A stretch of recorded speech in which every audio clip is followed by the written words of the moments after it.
I'm Gardner Sherrill with Sherrill Wealth Management. My mission, to teach people how to retire and filter out unnecessary distractions. This week, I want to make an important but relatively narrow point about investing. This is going to sound glib, but it's a very important concept. The point I want to make is this. There's a difference between investment returns and investor returns, and only one of them matters. Let me explain. Imagine you open the newspaper and there's an ad for a mutual fund. The ad says the investment has returned 10% a year for 10 years. That is the investment return, 10% a year for 10 years. But now let's talk about investor returns.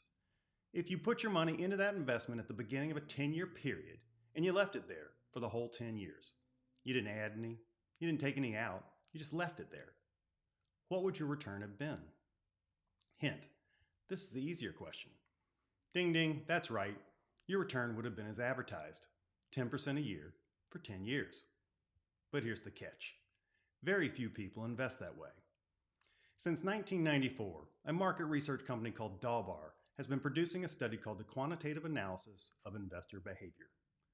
The study measures the effects of investor decisions to buy, sell, and switch into and out of mutual funds over short and long-term timeframes. The results consistently show that the average investor earns less, and in many cases, much less than the mutual fund performance reports would suggest. So while the investment in our example does 10% per year, we almost never earn that return because we don't own the investment long enough. We are too busy switching in and out of different investments. The return happened, we just weren't there to get it.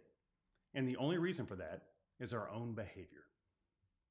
We think the job of any self-respecting investor is to constantly be searching for the best investment.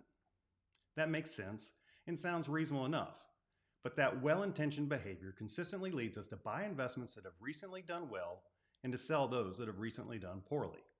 In other words, the well-intentioned search for the best investment leads us to buy high and sell low over and over again. And it's that repeated behavior that leads to the difference between investment returns and investor returns. In other words, the behavior gap.